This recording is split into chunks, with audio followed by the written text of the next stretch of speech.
very great part of challenges actually come from your own mind.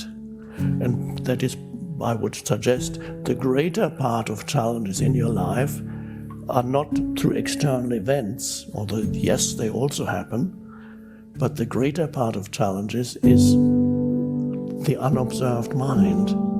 What your mind is doing and saying about your life, the narrative in your mind, and the dysfunction of your mind, the misinterpretations of everything in your mind when you, as I mentioned earlier, when you look at life through the conditioning of your mind, the veil of the conditioning, the narrative, and you cannot separate what is from your interpretation of what is. And then that is, and suddenly you realize, okay, here's the challenge, and you're not complaining anymore. You're just looking at it and facing it, and you become more alert through every challenge that arises. Even the little ones, like your flight is cancelled, you arrive at the airport, it's a little challenge, or you stumble and you fall and you break something, it's a little bit bigger challenge. But the mechanism behind the reactivity is the same. So first you can start with little things that go wrong. Flight is cancelled. It's cancelled. Nobody's telling you what's happening. And there are 50 people angry all around you.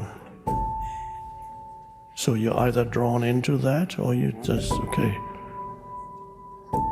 Because you see it as, oh, it's a sign for me to be alert. It's an opportunity for intensified presence. And then you become actually intelligent for the first time, because you access one could say, higher intelligence, and then if a certain action is possible in that moment, you take action. And it'll be right. It's not reactive. It's action, but not reaction. And if no action is possible, you're simply in a state of complete surrender and you feel great, just. And maybe you sit there for 2 hours and still nothing has happened, and then perhaps you go to a hotel or you sleep on this chair, and it no longer creates a problem in the conventional sense of the word. It no longer creates an unhappy entity that is you. It creates more alertness. And I have had accounts of people who were given a very serious prognosis when they went to see their doctor.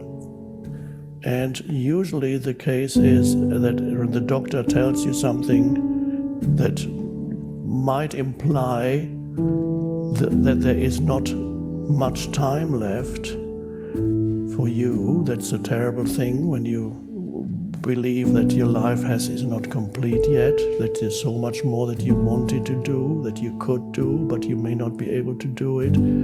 So usually the first reaction would be very great suffering. But in some people, that also has created, I've had quite a few accounts of people who suddenly became intensely alert and present.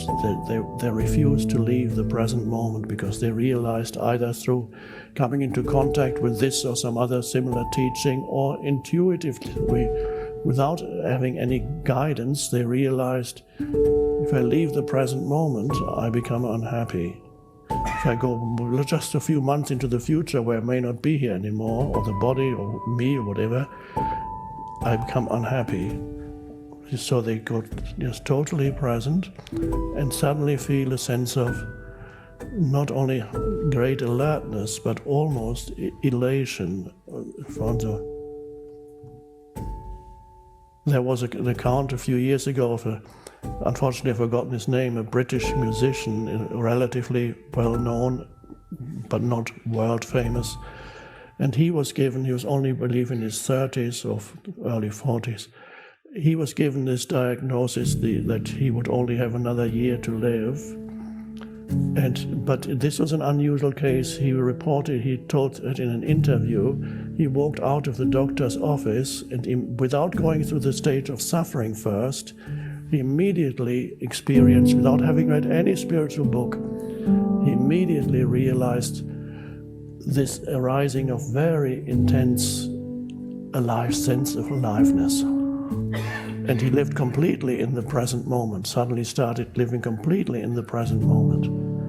And then he said in the interview, he thought, why didn't I do this before? Why did I wait for this?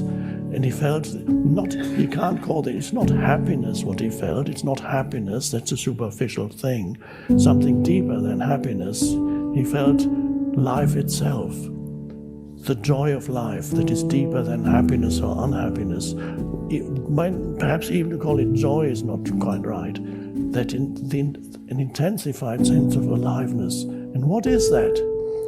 What is that intensified sense of aliveness?